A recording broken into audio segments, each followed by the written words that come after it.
difficult to defeat. When the race is at Mid-Ohio, the track he calls home, Rahal is nearly impossible to beat. Bobby knows Mid-Ohio road course really, really well. He's put a lot of miles in here. He kind of grew up around this area, and so it's basically his home track. He lives in Dublin, and he's just awfully tough. Just how tough Rahal demonstrated again in June of this year. It was IROC at Mid-Ohio. That time, Michael Andretti fell victim to Rahal Thunder.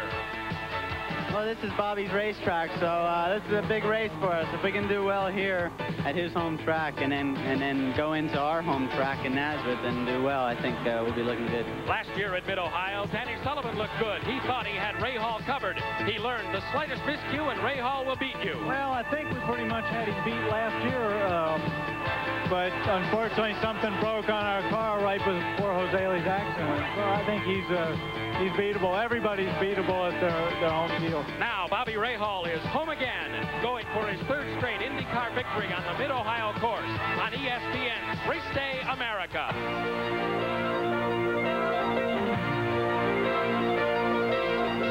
ESPN, the world leader in motorsports coverage, presents Speed World.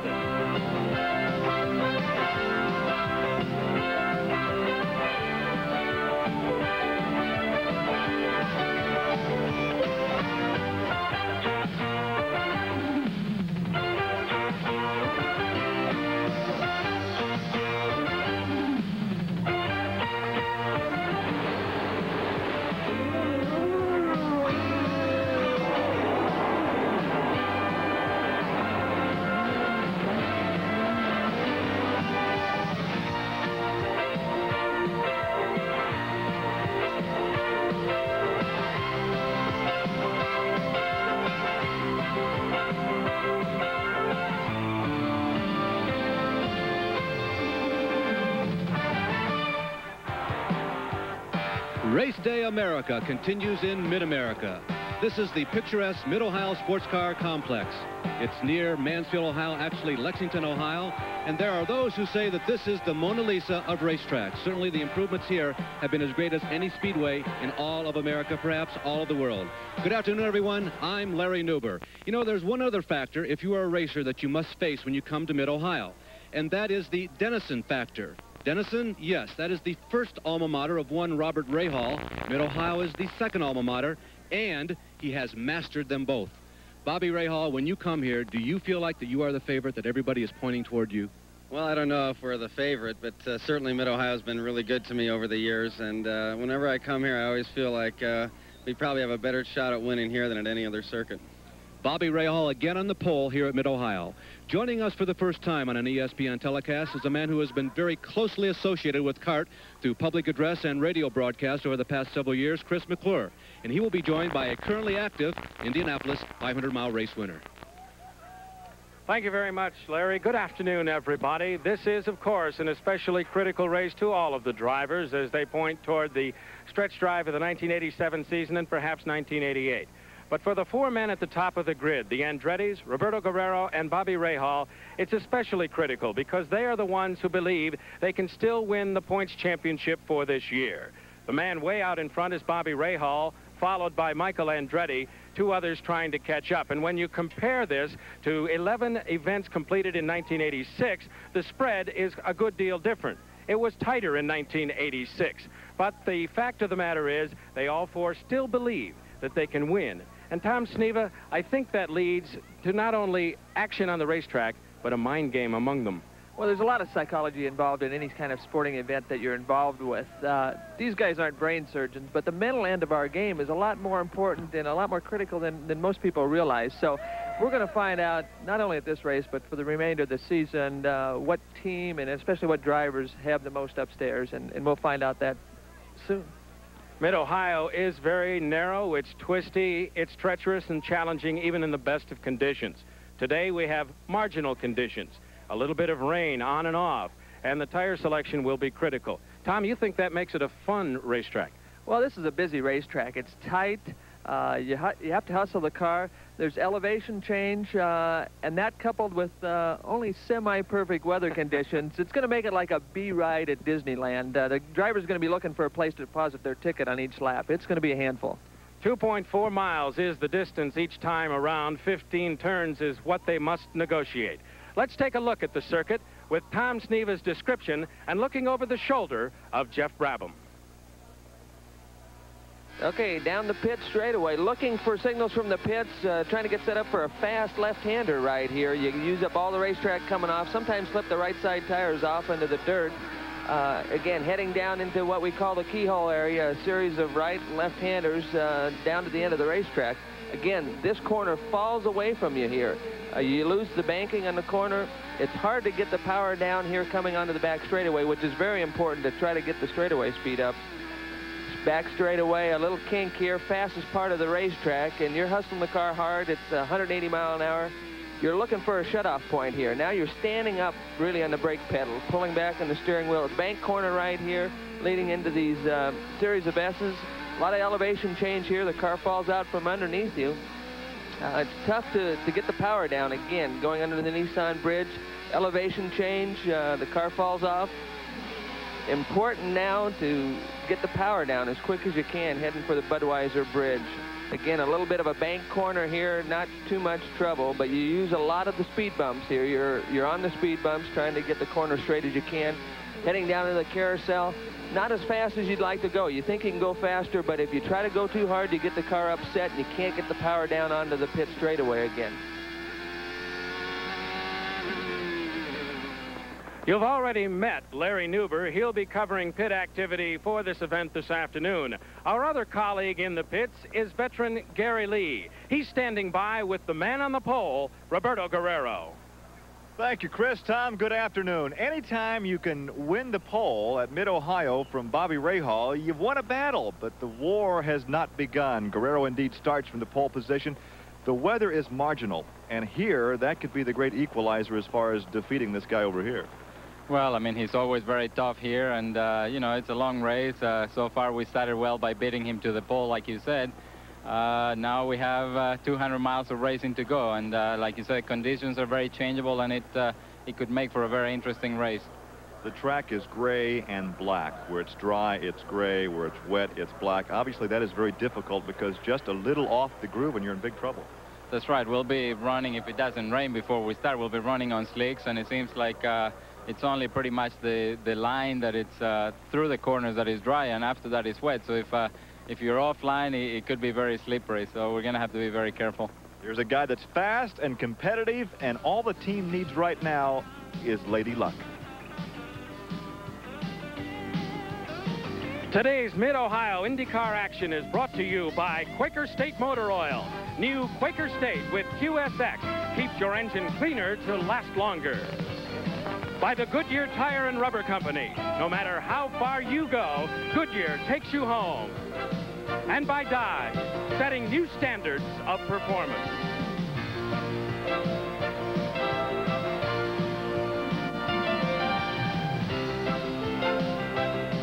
Have fired as they now enter the parade lap here at the Mid-Ohio Sports Car Course. It looks dry all the way around after early morning showers, but it has dried up. The man on the pole in the STP machine is Roberto Guerrero. Let's take a look at the entire grid.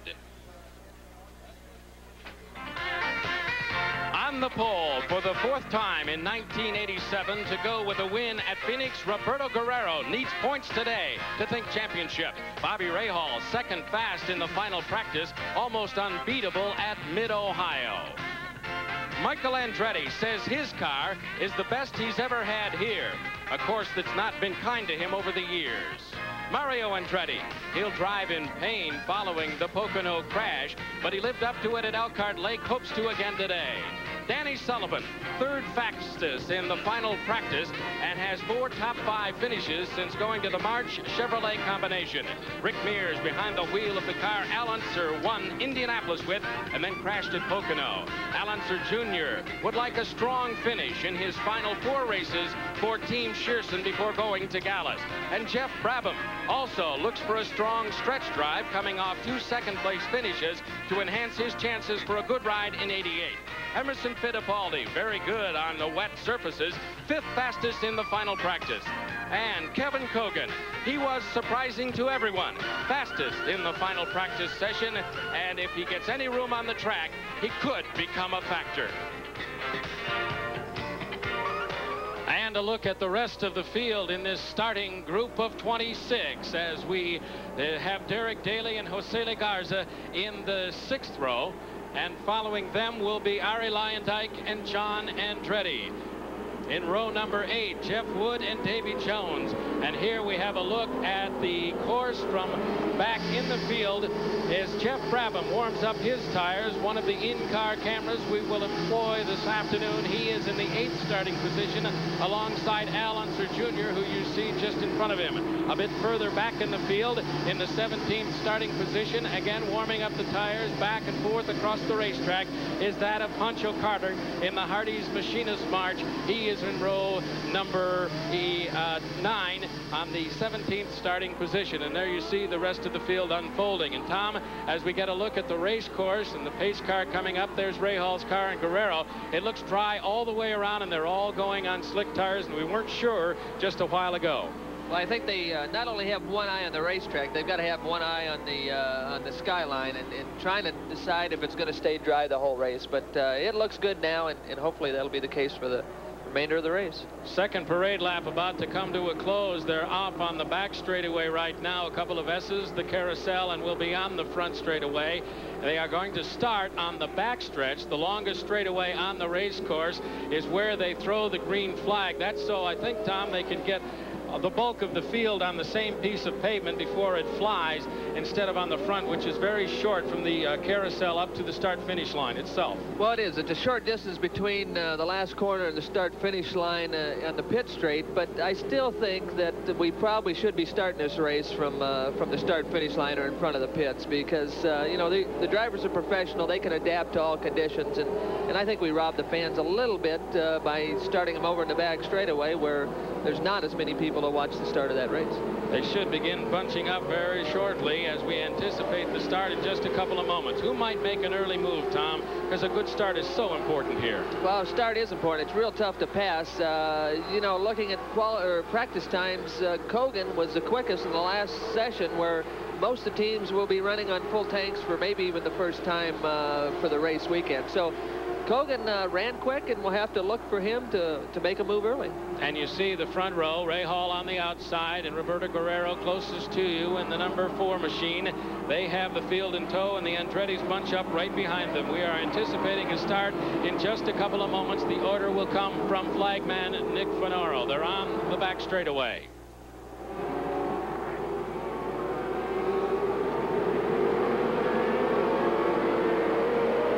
The acceleration begins. We anticipate the green flag, and we're racing at Mid-Ohio, and they call it off. A yellow flag is waved by the starter on the back straightaway. A little quick on the trigger, perhaps. Roberto Guerrero was out of line trying to get the jump, Tom Sneva. Now, this lap will count in the 84-lap total of the event, but they have to pull it back in and try again. Yeah, I don't know if it's Roberto jumping or just not the rest of the field ready to go when he is. When you qualify in the pole position, it's your decision on when you can accelerate and when you head for that start-finish line or that green flag. So, you know, maybe Bobby was sleeping a little bit or didn't expect Roberto to gas it quite that quick, but we're going to try one more time. 84 laps is the total we expect in the race, and this does count on road courses and street circuits and IndyCar racing. They put it in the book. And perhaps, well, first of all, Tom, fuel isn't going to be a big factor on this race course anyway, but it does save a few drops by decelerating and going slow for the extra lap. Well, the reason they're on the clocks now is because of the fuel allocation. You know, they have to average 1.8 miles per gallon. That doesn't sound like a whole lot, but, you know, with this kind of horsepower, to weight ratio, the cars use up all the fuel they have allocated, and if they don't, they just turn the engine a little tighter next week and try to use most of it up.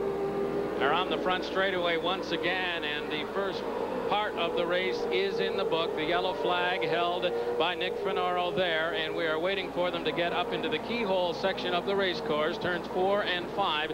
They will straighten it up on the 3,000-foot back straightaway, where under race conditions, the top end speed is in the neighborhood of 180 miles an hour. They will bunch it up once again and try and get the green flag and go racing. They're approaching that now, and they've bunched up a little tidier this time, it looks like. Well, it's still early. They're in great formation now, but as they get closer to the green flag, people have different ideas of what they're going to do at the start of the race. Out of turn number 5 they come. The first 8 cars in perfect order. There's the Patrick teammates, Kevin Cogan and Emerson Fittipaldi, one in front of the other. They'll straighten it up, and the rest of the field coming through. Again, the acceleration is underway, and we'll wait and see if we get the green flag this time through, and it is waved by Nick Finoro. And Bobby Rahal on the outside jumps to the lead as he hits the break point at the end of the long straightaway, leads the single file trio there with Michael Andretti tucking into third and Mario Andretti fourth. Rick Mears is on the outside of that two-car tandem right there, alongside teammate Danny Sullivan. Sullivan pulls ahead of Mears there into 5th spot, and Rahal right now, as he gets out to the jump, is in the early lead here at Mid-Ohio. We're working lap number 2, and here's Jeff Brabham right behind Rick Mears on the race course, coming up to the Budweiser Bridge in the back straightaway. The next big problem for them all is the carousel as they come back around. What a spectacular shot from Mid-Ohio from the Jeff Brabham machine, running in about 7th position at this moment. Into the carousel they go. Tom Trickey right there. Well, here you got to be careful. You can't get on the power too quick, or you get the car out of shape for this little left-hander that gets you onto the pit straightaway. Bobby Rahal working over through turn number 1, the fastest turn on the race course. They lift a little there, but not too much, and Bobby Rahal putting a little space between he and Roberto Guerrero, a couple of car lengths, if you can call that significant space, and it's a single file procession into the keyhole, an off-camber, long right-handed turn as Michael Andretti tucks right under the wing there of Roberto Guerrero. Michael Andretti perhaps looking to make an early move. You've got to climb up in the field at every opportunity. This is one of the passing points on the race course, the break point into turn number 7, and Michael Andretti takes a peek to the inside. It's not there. Roberto Guerrero closes the door, and into the S's they go, still in that 1-2-3 configuration. Bobby Rahal, who has won 2 straight events here in Indy cars at the Mid-Ohio race course, and already won twice in 1987 in other events. Davy Jones has spun off the race course, the first road course race for this rookie, an A.J. Foyt protege who ran the Speedway and the Michigan 500 in a Foyt-prepared machine and tried at Pocono, is apparently out of the race, the first retirement. Back to the leader, we have Bobby Rahal. The pressure is up from Roberto Guerrero, and that could be where they'll stand for a good long time, Tom. On this race course, very few places to pass. You wait for a mistake, you wait for the opportunity, and they don't really present themselves all that frequently with the great pros up front. Well, they won't, especially early, because, you know, the cars will be good. The drivers are not tired, so they're not going to make any mental mistakes early. I know Michael had a good run at the start, but Roberto was able to close the door a couple laps down the back straightaway. But Michael's all over the back of Roberto right now, and so we'll see what happens. A little bit of slide there by Michael Andretti, got the wheels off in the dirt. And right there, Tom, I don't think you want to do that, because exit speed off that turn is essential. Well, it really is. You know, if you slip the tires just a little bit there, you lose the momentum, and it magnifies itself by the end of the long back straightaway there. Michael Andretti thinks he has the fastest car this weekend. Michael Andretti did not qualify in the front row because he says he got tied up in slower traffic, but they are very confident down here in the Crayco pit crew. They think they may be the superior machine at Mid-Ohio. Michael Andretti said he lost a golden opportunity at Elkhart Lake a week ago when Rahal went out of the race, and then same. He hopes to make up for it today and catch Rahal in the points. He is moving around on the race course, working leader lap number 24, and he has built up nearly a 5-second lead over Roberto Guerrero. It had been down to a 1.5 seconds about 3 laps ago. As you say, Tom, he has got it hooked up, and he is really strong right now. Well, it's fun to race this way, too. You can be conservative. You don't have to use everything up. You can go easy on the brakes. You don't have to run the motor real hard. You get better fuel mileage. It's just, it's the kind of race car that you like to be driving. He's at the keyhole is Bobby Rahal, now working leader lap 25 and near the first pit stop. We'll wait for the next car to come through. That is Roberto Guerrero, 5.26 seconds behind a moment ago. And third place belongs to Michael Andretti, who is closing a little bit down on Roberto Guerrero and has been for the last few moments. He said he missed a golden opportunity at the Elkhart Lake race in terms of Rahal going out with a turbo problem early, and Michael said he might have considered stroking it a little bit for points had he known that, but he wound up going out of the race as well, and neither one of them scored. And he's really got to be better than Bobby Rahal at this one if he's going to close any ground, because he is faced with a situation in which time is running out in terms of the season and the championship. Well, that's true. He was overly concerned, I felt, after qualifying. He got blocked on his last lap. He felt that the lap probably would have been good enough to put him in the pole position. And he felt psychologically to beat Bobby Rahal at his own racetrack and sit in the pole, out-qualify him would be a big psychological advantage.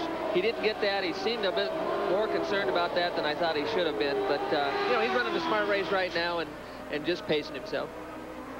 Pacing himself very nicely as he sweeps into the keyhole section of the race course.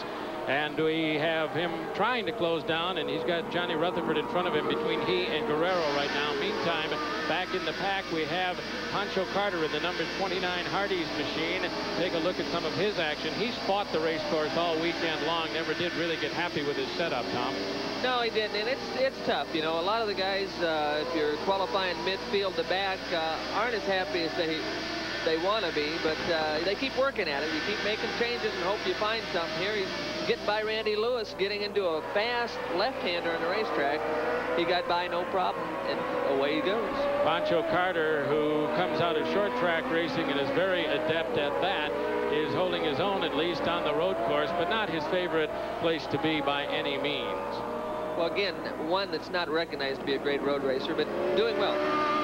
Bobby Rahal continuing up front. We'll expect the first round of pit stops to begin fairly shortly, and we'll look at Rahal as he comes up, and he is moving into the pits right now. So the round is underway, and Gary Lee will be standing by in the pits as Bobby Rahal pulls up.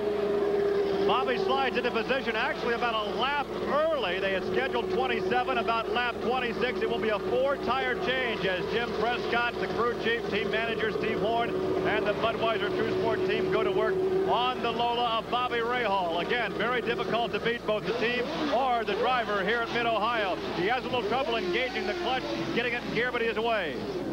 Meantime, at the other end of the pits, we have Danny Sullivan in, and there coming out is Bobby Rahal as the Rick Mears machine comes right on by him.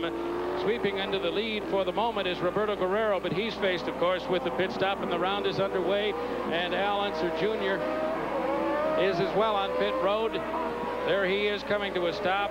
The hoses are employed, and the work commences with the Domino's Pizza Team Shearson team.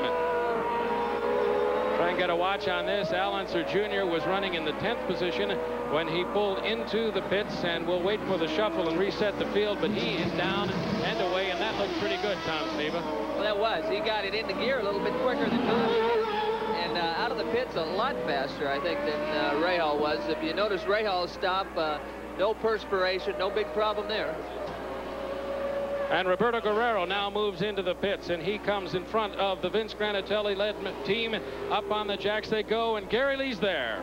Well, once again, it's a 4-tire change. Now, let's see if they can complete the work, and if Guerrero can keep it revved up and then get it in gear and get it out of the pit area faster than what Bobby Rahal did. We're standing in the way of the trajectory. That was the water bottle that he heaved over here. A very quick stop, and yes, spins the tires, lights them up, and he is underway. A very good stop for Guerrero. Out he comes, and Bobby Rahal is on the front straightaway. Can Guerrero beat him out? There's Rahal flashing into the top of your picture and away. Roberto Guerrero may have gained the position in the pits, and it looks like he did, Tom. He's about got it up to speed. Well, it was a great stop, and it got the position back. They lost at the very start of the race, so Vince Granatelli ought to be a little more happy right now. You think they maybe had a pep talk over there about the first pit stop after that, what they considered misfortune or injustice? Well, you see Bobby making a run at him now. Roberto's taking up a little bit of the racetrack, and I think it got Rahal's attention, but under braking, Bobby's going by. And he's getting him on the inside into turn number 7 at the end of the long straightaway, so Rahal recovers. He had the momentum way back on the front straightaway as Guerrero. Of course, he's on a little bit colder tires, and that may have been the telling thing through the twisty part. That could have been it. Bobby had a run on him, but Roberto shut the door a little bit, took some of that momentum away, but Bobby outbroke him at the end of that straightaway. Michael Andretti, meantime, is in the pits. Larry Newber's on it. Well, there's lots of activity down in the Andretti area. There you see Barry Green and the Craco crew going to work on Michael Andretti. They're changing 4 tires at the same time, simultaneously. His father, Mario, is also getting serviced. They're putting rubber on all 4 sides of the Newman House car. We've had a crash here in the pits. Exiting the pit area, Jeff Brabham and Michael Andretti come together. Jeff is up against the inside wall of the front stretch. Jeff did not make hard contact. He either just barely brushed Michael or he took evasive action and got into the loose dust. Now he pulls away, but Jeff Brabham in a very close call, as well as a close call for Michael Andretti. But again, both Andretti's in and out, apparently without any incident. But check that Michael Andretti car. Relatively narrow is that pit road, Tom Sneva. I'm not sure they made contact. Let's take a look and try and figure out if they did indeed come together. Here comes Jeff Brabham into the pits. There's Michael exiting right in front of him.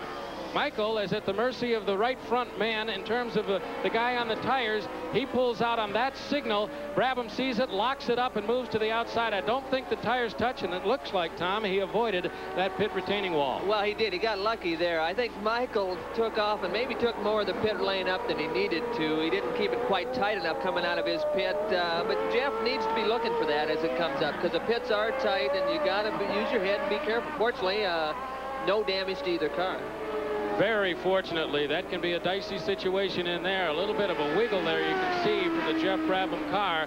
I don't know if he bent anything, Tom, and perhaps he's checking to see right now if he did. Meantime, on the front straightaway, Bobby Rahal is moving into turn number 1, and the scoreboard has Michael Andretti in front of Bobby Rahal, Roberto Guerrero in third, and there you see it on the racetrack, reflected what the scoreboard said. Michael Andretti in a hurry to get out of there. A very, very close call, but once again, someone takes it away from Rahal in the pits. Yeah, that didn't happen that often, and it wasn't the crew's fault.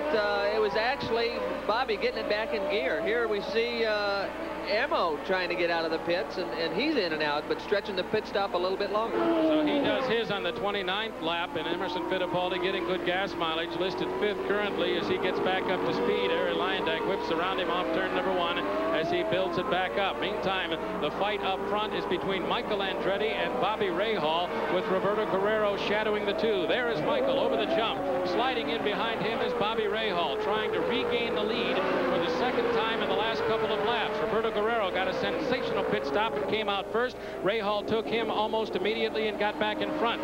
Then Michael Andretti got a sensational pit stop once again, and he is in front and appearing as though he might be able to hold Rahal off as he gets the heat into the tires and gets everything race ready again. Into turn 1, Bobby Rahal, an unusual situation for him lately, following someone on this race course. But Michael pulls away from him there. He had a little bit of extra horsepower off turn 1, it looked like, Tom. Well, yeah, you know, Michael is obviously working very well, and it's going to put a little pressure on Bobby here. Now Bobby's chasing a little bit. Kevin Kogan in for his requisite pit stop. It comes later than even teammate Emerson Fittipaldi. Excellent fuel mileage for that machine. They wait for the signal. They got the tires on. The fuel is still going in. There goes the air, and down he goes. Meantime, Rahal down at the S's goes to the inside of Michael Andretti, and he's back in front once again. He's driving a demon race. Well, he is, you know, and Lola gets down the straightaway so much quicker, I think, than the March. It gives him a little run into that braking zone, and Bobby did a good job getting by. we have had more action up front in this race already than the last 2 years combined, Tom Sneva. This is great racing. Well, it just shows you the kind of competition they have in IndyCar racing today. It's so much more competitive now than it has been in the past, and it makes all the teams work that much harder. Rahal coming up on the front straightaway, and in the pits is Al Unser Jr. having some trouble. Gary Lee's there. Well, Al came in for his routine pit stop, went back out, took a lap, came back in. They pulled the rear bonnet off the engine. They went to work, they put the bonnet back on, fired the car up, and he took off. Took another lap, and now he's back in. So we're not really sure at this point. Obviously, we can't get over to talk to Dennis Swan to ask Dennis, the team manager, what the problem could be, but they're working in the engine compartment. Never good when they go in under the bonnet, Tom Sneva. No, it isn't. It takes so long to get the body work on and off in these race cars because they're so aerodynamically and they fit so tight that when you take the top off, you're going to lose laps in the pits.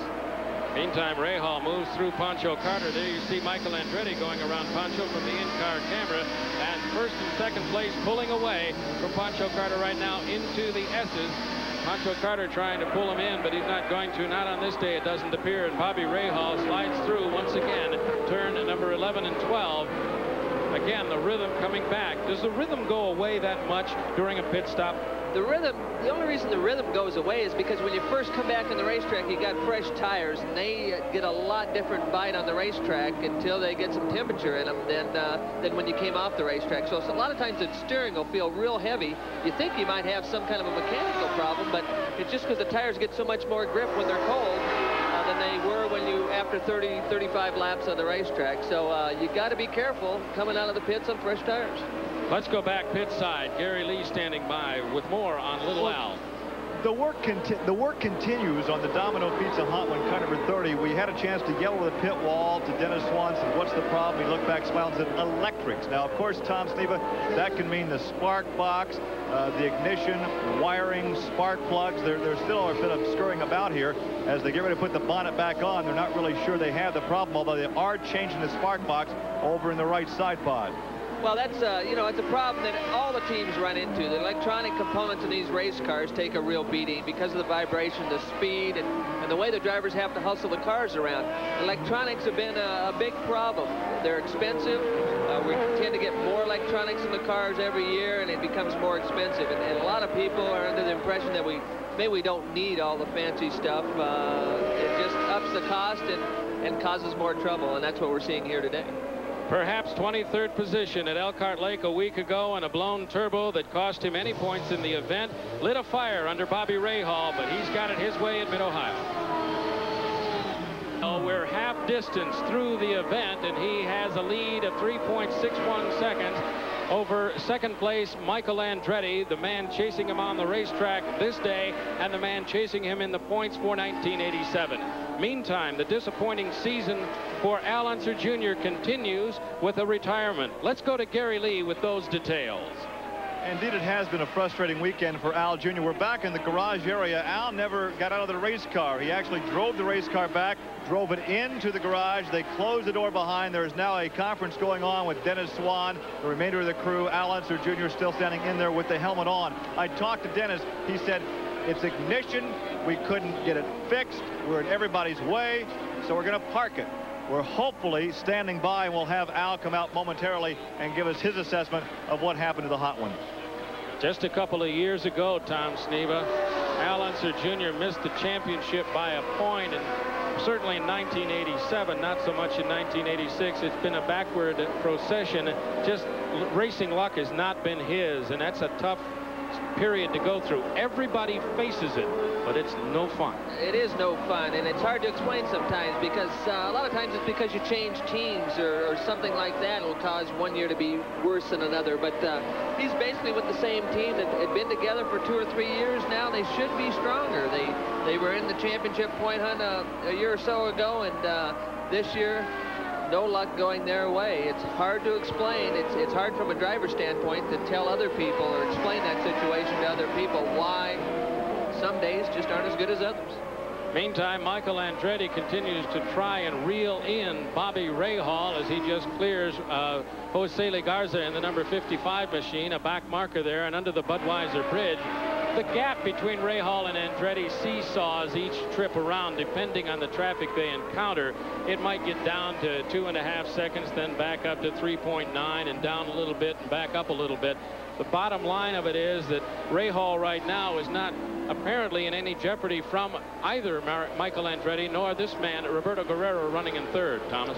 No, it doesn't look like it. You look at Roberto's head. It's cocked from side to side. Sometimes that means a little bit of fatigue on the driver's part when the head floats around a little bit. But it's still early enough, and it's not that hot outside, so fatigue shouldn't be a problem that would slow anybody down here today. Meantime, back to the garage area. Let's go to Gary Lee with the disappointed young man.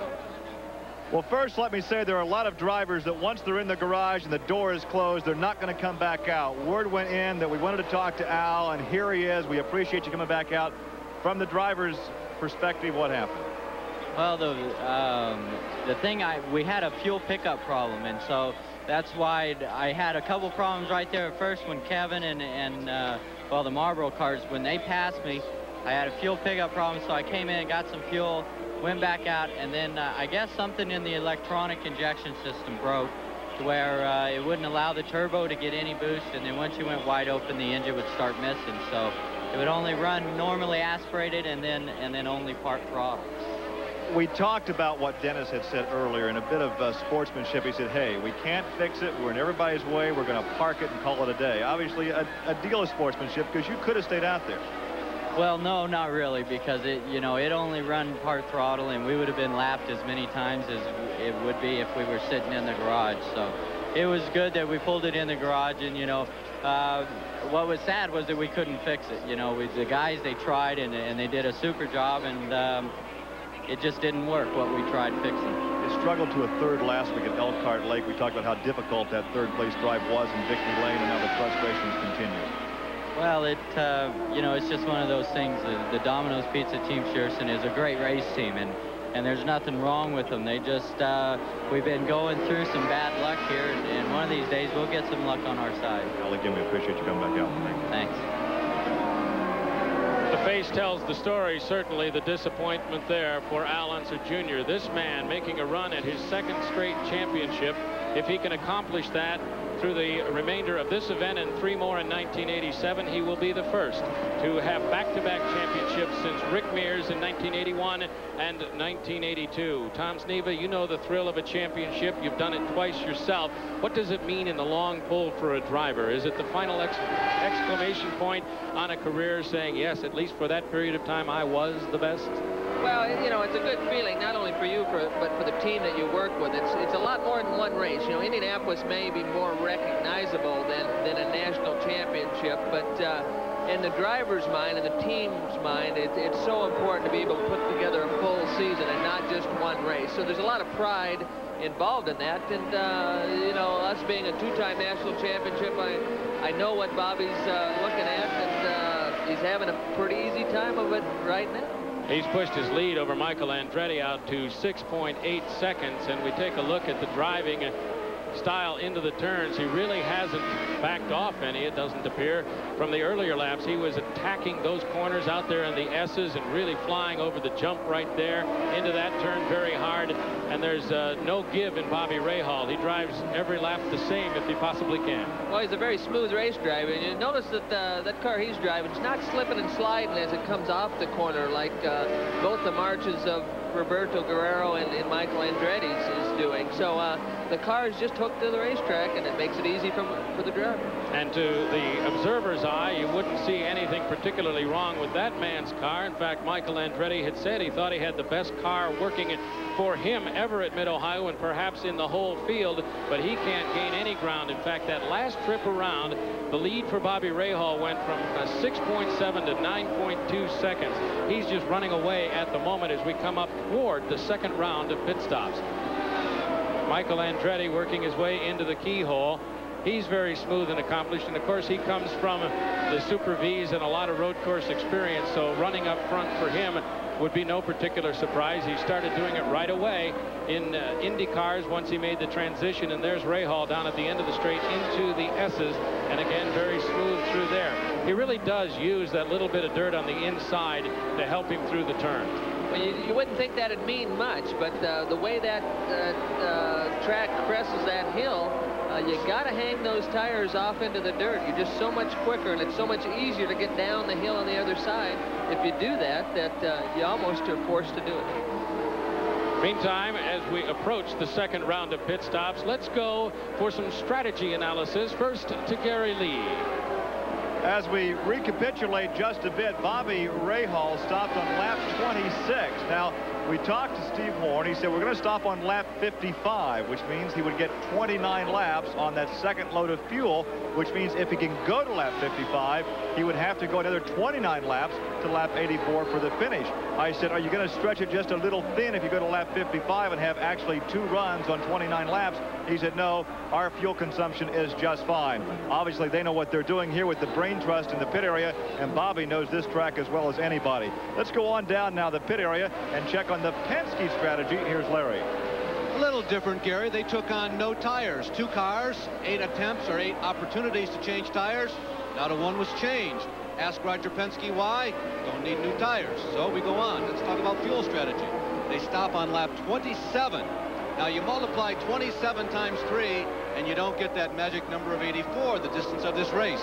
But what they are saying is that Danny Sullivan, who had only a wing adjustment on his first stop, both Danny and Rick Mears can go as much as 29 laps on this second stop. Now if they can do 27 plus 29, they should be able to go the distance. But the surprising part of both their pit stops, not a piece of rubber was changed. Fuel always a concern in IndyCar racing, Tom, with the ration based on 1.8. Even if the ration is more than adequate for the distance of the race, fuel strategy plays a major part of the whole story. Well, it really does. You know, if you have the luxury of being able to stretch the segment another lap or two, it really gives you a lot more opportunities and variables and ways to attack the race at that point. Sullivan, again, not changing tires is... as was indicated, it's a little bit of a surprise. The first pit stop is usually the quickest because you got a lot of fuel in the tank. So you can usually change tires in a shorter amount of time than it takes to put the fuel in the car. So I'm a little bit surprised that they didn't change tires, and I don't think it's going to be a benefit to them. Danny Sullivan running in 4th position, trying to reel them in, and Bobby Rahal still walks the point. Michael Andretti, that has been extended considerably. Cars now on the lead lap are 9. The leaders were 3. The changes had been 5. 2 of those predicated by quick pit stops by Michael Andretti and Roberto Guerrero, but Bobby Rahal was able to chase them down and get back in front. 22 of the 26 starters at the halfway point still in competition. Out of the race, Ludwig Heimrath early, Fabrizio Barbaza spun off, Tony Bettenhausen with mechanical difficulties, and Al Unser Jr. we heard with the ignition problem and fuel pickup problem combination. And Bobby Rahal continues to tour along in front, continuing to extend his lead more and more, now drawing a bead on Kevin Kogan as he tries to put him a lap down out on the race course. They are touring on the backside of the course right now onto the straightaway. This is 3,000 feet of pure acceleration, and 180 miles an hour or so is what the top end is. And right now, Kevin Kogan holding off Rahal at that point. The break point coming now, and with the traffic of Ari Leyendyke there, Rahal has nowhere to go, Tom, so he tucks it in prudently, and he'll wait a moment. He will wait. He'll probably wait almost to the next lap now, because Rahal seems to have tremendous brakes on that Lola race car right now. 11.58 seconds ahead of Michael Andretti, working at leader lap number 53. Rahal filling up the mirrors of Kevin Kogan right now as they come up toward the Budweiser Bridge, and you saw the yellow of Rick Mears just in front of Kevin Kogan there. So Bobby Rahal putting more and more a lap down before we get to the second round of pit stops. We expect that to begin in about 3 laps if all the information we had from the pits holds up and the strategists don't change their mind. On the straightaway they come. Rahal takes a peek down to the inside into turn number 1, and again the door closes. Kevin Kogan holds him off at least for a moment. Fairly quick portion of the course there with high exit speed off turn number 1 and into the S's and the keyhole. Nowhere to pass over here, Tom. That's a waiting game in there. It really is. You just follow the leader here, but you know, getting off this corner right here onto the back straightaway is very critical. Bobby probably should be able to get a run on Kevin here. Kevin actually points to him and is going to let him go on by, which is, you know, a good gesture on Kevin's part. And there's that superior braking you talked about, Tom Sneva. He just carried it in deeper on the inside of the race course, right through Kogan. He sweeps, and another one is a lap down. That leaves us with 7 on the lead lap by my count. Just terrific performance by the Lola in that part of the race course. He's made a lot of ground there and passed a whole bunch of folks. He really has, and it just takes a little bit in a couple spots to give you some kind of advantage, but it's amazing. You know, we've got Mario running about 5th right now. Dominated last week's race at Elkhart Lake, but this weekend he didn't get the car set up right. We talk about the setup all the time, but trying to get that car to handle in all the various different kinds of corners that are around the racetrack is very, very tough. And Ray Hall being his home track and having a lot of miles here, it was a little easier for him to get set up than it was for Mario and some of the rest today. And there he goes through Emerson Fittipaldi as he comes off turn 1 into the S's in the keyhole. Bobby Rahal has great local knowledge about this course, and we asked him to analyze what is the toughest part of this race course. I would say from the back straight on, you know, the end of the back straight to maybe where you come up to the last corner here. A lot of time there, and to get the car to work. If you got the car working beautifully, that's a lot of fun. If it's not handling, it's a real pain.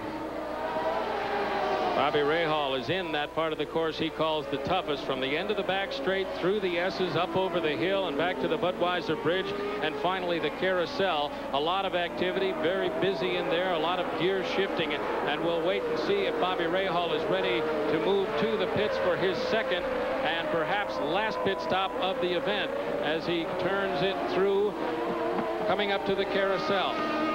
He'll swing it out wide and decelerate about now if he's going to come into the pits. Here he is, and he swings, makes the left-hand turn, and he is on pit road. Here comes the race leader for his second pit stop of this event and this afternoon.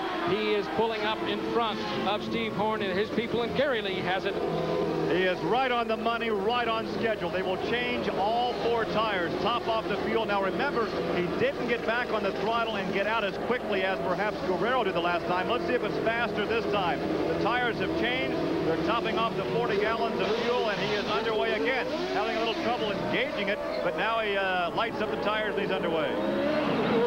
And there's a demonstration of what you were talking about a moment ago, Tom Sneva, in terms of the Penske people. Those tires were on in 9.2 seconds. The fuel was finished at 15.6, and he was away. Yeah, easy for him to get out and get the tires changed. And in the Sullivan pit, Danny a little hot off the carousel, and he slid into his pits, but got it stopped pretty close to the mark, and they are going for tires this time. It's up in the air, and Larry Newber's there. Chuck Sprague and crew, they have completed their work already. It was a very rapid-fire pit stop for Danny Sullivan. And as we told you earlier, as expected, a 4-tire change this time and a complete new load of 40 gallons of that methanol alcohol. Danny Sullivan in and out in very good fashion. We didn't have a clock on it down here, gentlemen, but it looked like an extremely efficient pit stop.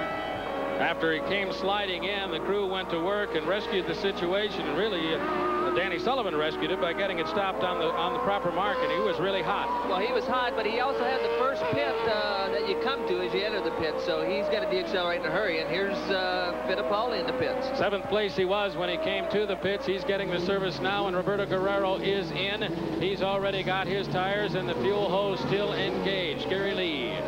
Well, he has the tires. They're not changing the tires. Obviously, he's happy with the tire wear, the setup. They're topping off the fuel, burping and wrapping the throttle, and he is underway. A very, very fine stop for Guerrero. Twice in this event, the Roberto Guerrero crew has given him sensational service, Tom Sneva, and that can win a lot of races for you. Perhaps not today, but it'll save places also. Well, it will, but I was surprised to see him not take tires on, because the Penske team, I think, lost ground in that second segment by not taking tires on. I don't think the car was quite as quick as it was the first segment. They tried to stretch it too long, and now Guerrero's in the same fold. Pancho Carter, you see from the camera aboard his race machine, he has a front wing problem. We've been told that perhaps a black flag is coming for him. There you see it. It's almost off the strut, Tom Sneva. He's bumped something, and away it came. There's just a little screw that holds that on. It may have just come loose and be threatening to fall right off the car. Larry Nuber has the pit stop.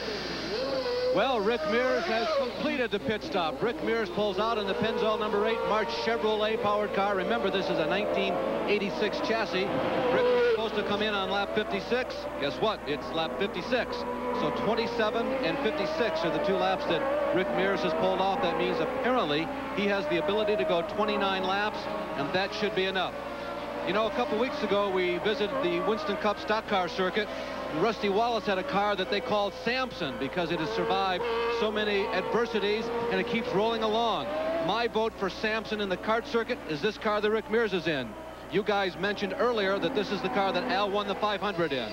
Mario Andretti, meanwhile, one of the top 5 cars most of today, is now in for his routine pit stop, also on schedule. Up in the air it is as Mario Andretti came in running in the 4th position. Michael Andretti is still on the race course and now is in the lead. He will be the last of the group to pit, and perhaps, Tom Sneva, that could be a big advantage when they get down to those last couple of laps. Good service for Mario Andretti. He's back into the competition, and we await the arrival of Michael Andretti, who should be into the pits very shortly. The scoreboard shows him 24 seconds ahead of Bobby Rahal, but of course Rahal has pitted, and Michael Andretti now is on pit road, and he pulls up in front of the Craco crew. They go to work on the machine. It is up in the air. They take a look at the tires, and they're going for 3, it would appear, the left front and the 2 rear tires. The right front they're leaving alone. Larry Nuber is there now. A longer pit stop than most of the other front runners that we have seen, but apparently routine at this point. As you can see them going to work on Michael's car. Michael breaking loose from Gerber as he pulls away, but everybody drag strips out, but the crew is applauding. Apparently they had a little bit of extra work to do, not so much to perhaps put them at a deficit for the remainder of the race. But Michael Andretti, he is in and out. And by the way, Tom and Chris, all the front runners now have stretched this second pit stop by my calculations. At the other end of the pits, maybe Gary can check on people like Guerrero and Bobby Rahal, but all the front runners down here near the final turn of this course have stretched the second pit stop long enough they can now go the distance on the load of fuel they now have. That is assuming nothing goes wrong. That would appear to be the case as they did stretch it out, and Michael Andretti a little tardy getting out of the pit, saw Bobby Rahal swing by him on the front straightaway and back into the lead. And you see there Roberto Guerrero also coming up the straightaway as Michael got to the exit point, was able to get through. And Tom Sneva, Andretti really at the deficit at the moment because he has to warm up his tires and get back into the competition. But right now Guerrero has gone into the 2nd spot ahead of Michael Andretti, and Bobby Rahal is back in front where he has been through most of this event. Rahal looking for his 3rd straight victory at Mid-Ohio in this year and in IndyCars. Through him on the inside, Jose Legarza and Pancho Carter fighting a little bit out there as we look over his shoulder on our race cam aboard that racing machinery. A little while ago, he got a black flag. His left front wing was loose. Tom Sneva, they got it repaired, as we can see there, and back into competition he is in 17th position right now. Black flags don't help you climb in the field at all. No, they don't. He almost would have been better off without the wing, but it was just about ready to fall off, so they had to get him off there from a safety standpoint. But the car might have actually been faster without the wing, and I'm sure the pit stop was slower because they actually put it back on instead of just tore it off. Is that an option you might have taken if it were yours to take? Well, you'd have to be sitting in the race car to feel how it was handling, but the front wings don't do a whole lot of good to a race car on a short track like this here at Mid-Ohio, so he might have been just as well off without it.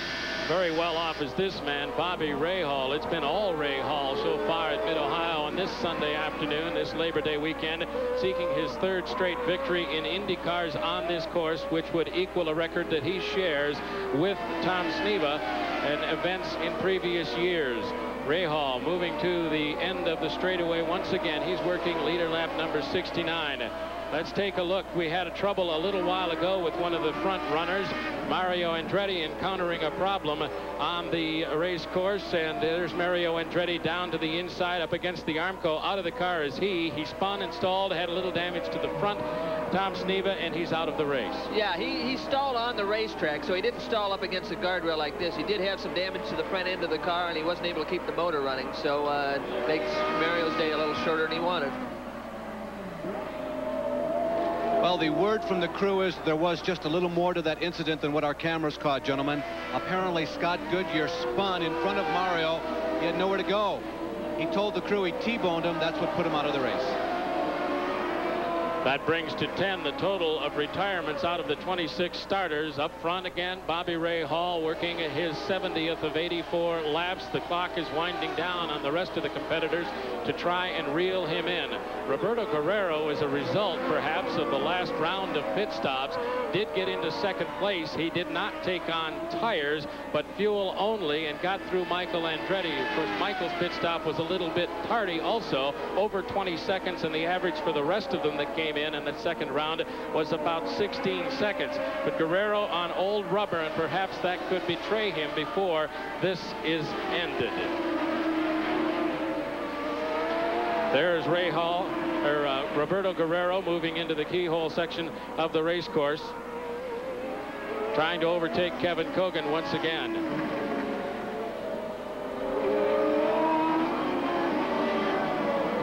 There's Bobby Rahal in the S's. Meantime, let's pause for a Quaker quick back on shock absorbers.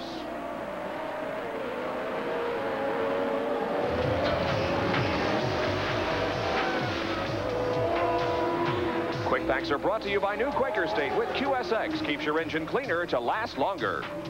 You've heard of air shocks. Let's take a look at the air shock application in an Indy car. This is a Monroe shock. It has two components, the bounce cylinder and the rebound or the air cylinder. This has compressed air. You load it up with air just like a football or a basketball.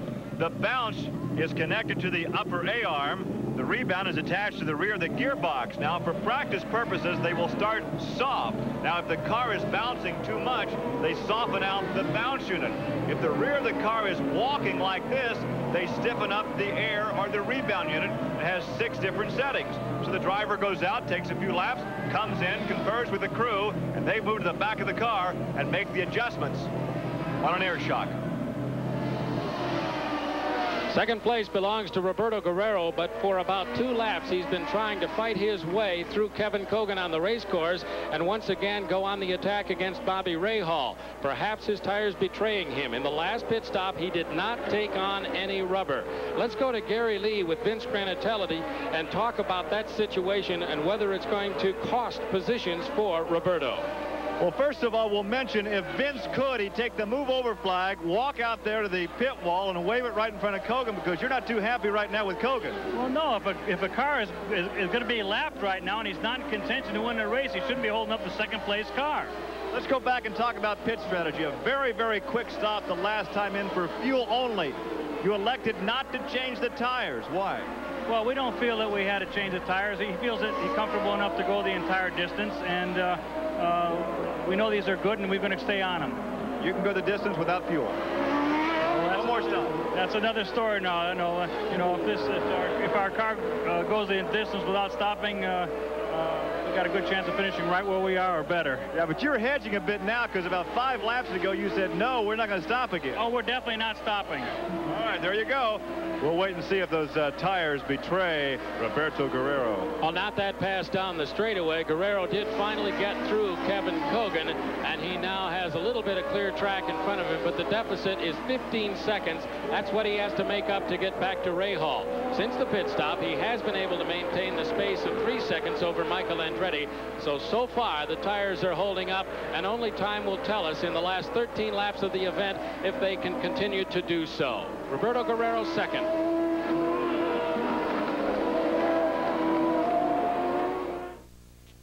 In Mid-Ohio, stop number 12 on the 1987 CART PPG Championship season, and Bobby Rahal making a bid for his 3rd straight victory in this event, his 3rd victory of the 1987 season, and a bid to extend his points lead over all the other contenders, most significantly Michael Andretti, who he led by 14 points coming into this afternoon's action, and stands to gain some ground on Andretti, who is currently running in 3rd. Sandwiched between them is second place Roberto Guerrero, who is on old tires, but so far that has not cost him on the racetrack by all apparent indications. Danny Sullivan is 4th, then Rick Mears, then Kevin Kogan in the 6th spot, Emerson Fittipaldi, Jeff Brabham, and Jose Le Garza. And we have a spin out on the racetrack. The Rick Moskiewicz car backed up over the embankment, and he has done some damage to the back. He just got loose and looped it around Tom Sneva, and a pretty hard shot there, but cushioned certainly by the dirt. Well, he looks all right, but the big question is the contact was made between him and Rahal. Is Bobby's car all right? Bobby trying to pass him made contact. Rick didn't see him or whatever, but those two came together. Let's see if it's going to affect Bobby from this point on. And also spinning out on the course and on the grass is the number 23 car, that of Jeff Wood, the man from Kansas. Take a look at the replay of the bump with Bobby Rahal and Rick Miskiewicz. Here they are. Rahal moving to the inside to get through. Miskiewicz closes the door. There's the contact. Tire to tire. Left front to right rear. Miskiewicz loops it around. Rahal a bit out of shape. Gathers it in right there on the white stripe on the outside of the pavement. Good job by Rahal. Miskiewicz sends the dirt flying as he backs in, and he's out of the car. There you see him sitting on the Armco, and the question is, Tom Sneva, was there damage to that handling to the left front of Bobby Rahal? Well, we see some smoke off of Bobby now. He looks like he's slowing.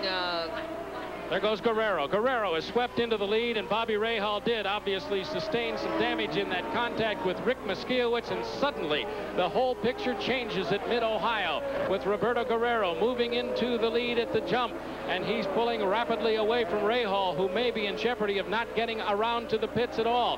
Kevin Cogan by him. So is Michael Andretti. So Andretti into the second position, and Bobby Rahal, he's got a left front flat. That's what it is, it looks like, Tom.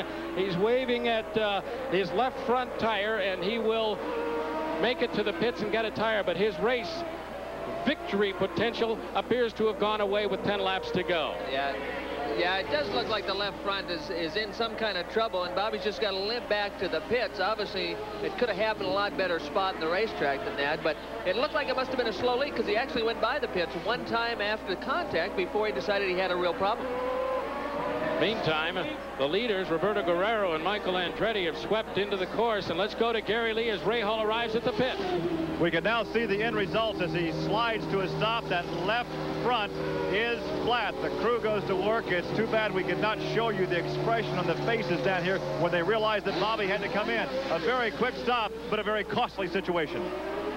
One tire on it goes, and away he goes, but Bobby Rahal way back in the field now. Roberto Guerrero is the leader. Michael Andretti has moved into second. A dramatic change at the front of the field at Mid-Ohio, and Bobby Rahal has work cut out for him if he is going to indeed win that third straight victory in this event at the Mid-Ohio course. And right now he stands to lose some ground in terms of points on Michael Andretti. A moment ago it wasn't the case.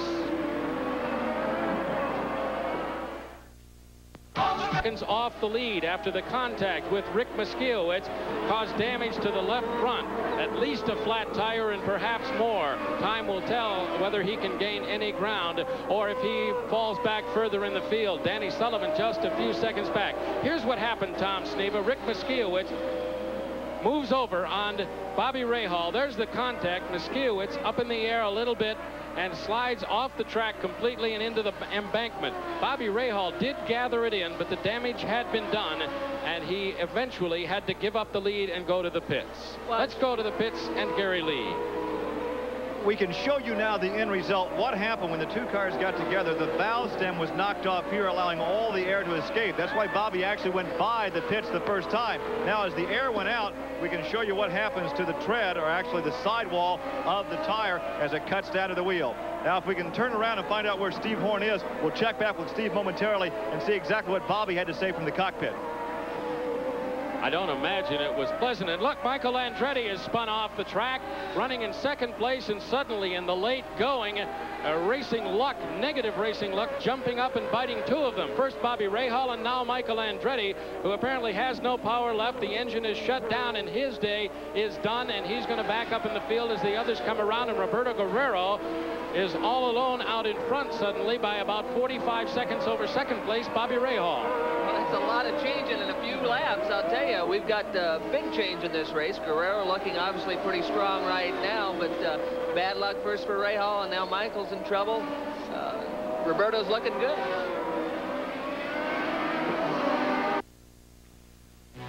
Guerrero now well out in front of the rest at Mid-Ohio, having taken over the lead when Bobby Rahal came in contact with Rick Miskiewicz. Shortly thereafter, the man running pretty close behind. Michael Andretti spun off and his day ended. So the standings are these. Guerrero leads it, then Rahal in second. He got a new tire and back into competition, but a long way to go to catch up, about 45 seconds worth. Danny Sullivan in third and Rick Mears in the fourth position. So Guerrero, whose team, Vince Granatelli and the team, complaining at the beginning about a yellow flag over the first start as an injustice, and then later about Kevin Kogan perhaps blocking in their estimation on the track as an injustice, has gotten the lead anyway, and the lead is 45.33 with less than 5 laps to go. Tom Sneva, unless something goes bad with Guerrero, it's over. Well, yeah, Roberto's looking good right now. Obviously, there was concern in the pits with the crew and the start of the race and traffic, but traffic looks like the big story to me right now. Traffic got Mario Andretti in trouble. Michael's in trouble. Rahal had contact with slower traffic. Guerrero was in traffic. It slowed him down, but he was able to use his head, realize the situation, not get himself in trouble, and now he's leading the race. 4 cars on the lead lap: Guerrero, Rahal, Sullivan, and Mears. And Guerrero has been pulling up on the Rick Mears machine in the last couple of laps and perhaps can put him away. Although at this point, as we look at Danny Sullivan running in the third spot, I would suspect Guerrero would just leave Mears alone with that big cushion he has on Bobby Rahal. Danny Sullivan, who since they went to the March Chevrolet combination full-time at the Cleveland race and made the decision, had 4 out of 5 top 5 finishes coming into Mid-Ohio, and appears to be putting another one of those in the book, but not a win for him today, apparently. There's the man who has the handle on it at the moment, Roberto Guerrero, who won from 22nd starting position back in Phoenix, came from way back in the pack, went through everyone, got through a stop-and-go penalty to pick up his first career victory, and just a couple of laps from now could pick up his second career victory. A big day for that team. It could be a big day, but the big question mark still remains fuel. We talked to Vince earlier. He wasn't sure. They're planning on going the distance, but you know, they haven't been getting the fuel mileage that some of the other top teams have been getting. So that's the only question mark it looks like right now. Less than 4 laps to go, Tom Sneva, and a 42-second margin the last time it flashed on our screen in front of us.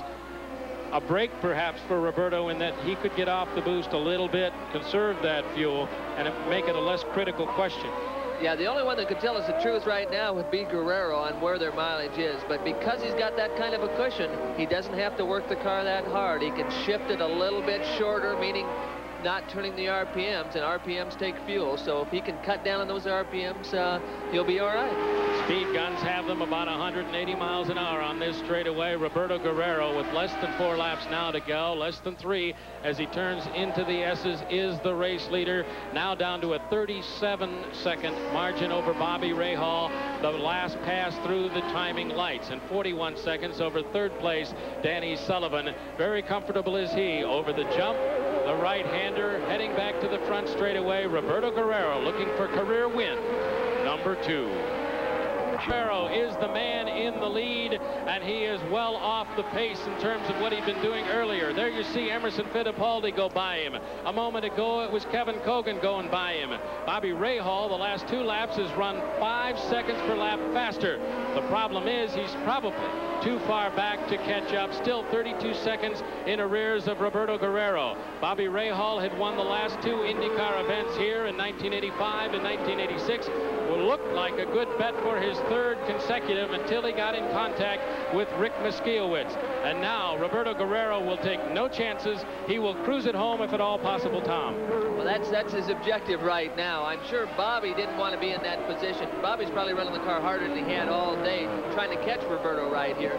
Roberto, again, a lot slower than he was earlier, and sometimes this can be a problem for a driver. You lose your momentum if you slow down too much, and being 5 seconds off the pace right now, it could be a problem. We know he did not change tires the last time into the pits. Getting off the pace, slowing down has to help that situation as well. Yeah, it does. But, you know, we're on the white flag lap now, so, you know, he's just got to bring it around a few more corners, bring it on home to that checkered flag. Roberto Guerrero is very smooth, and everything is fine as he works the last lap of the 84. 28 seconds behind that last pass was Bobby Rahal as he goes through turn number 1, but he has to look a far piece up the track.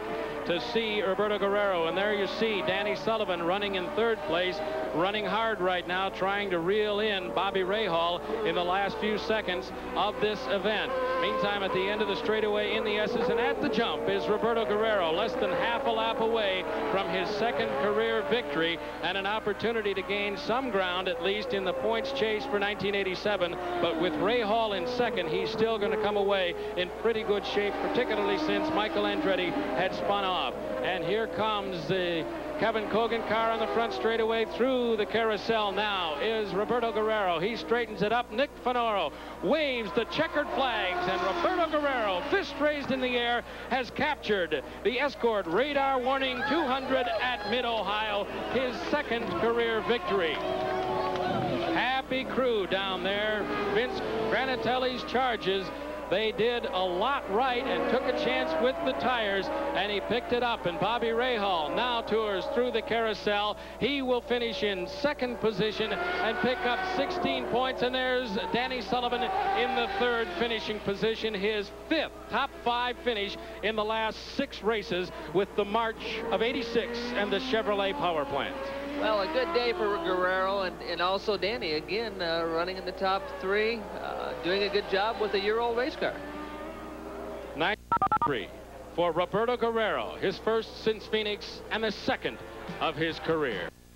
Doing it. Capaldi in 6th spot, then Jeff Brabham, Jose Legarza, Derek Daly, and the rookie John Andretti, 6th at Elkhart in his first IndyCar ride, and now 10th at Mid-Ohio. Excellent runs for John Andretti on both his inaugural weekends in IndyCar racing. Let's go down to Larry Nuber at the pits. Well, we're down here in the very happy victory lane. Vince Granatelli is to my immediate right. Vince, you talked at the beginning of the race how sometimes you guys seem to win races. I know this is only the second one, when things are at least adverse, and you did it again. Well, we're awful happy. I mean, Roberto's long overdue. We should have won before. We're so happy we won this race. I love him. Roberto, what'd you think all day long? First that start, which was a most unusual one. Then you chased Bobby. Did you think you had a chance in the middle stages of this event? Well, obviously Bobby was running very strong, and if he hadn't had a problem, I think it would have been tough to catch. And then after we played what I believe was good strategy, we didn't change tires on the second stop, so we got Michael, and as it happened, they got into trouble after. So, we'll take it. We're very happy.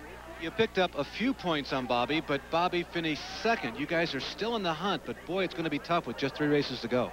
Sure, he's very tough, and they're very consistent, and they don't drop out of many races. So, but as long as there's a chance, we're going to keep trying. We're not going to give up for sure.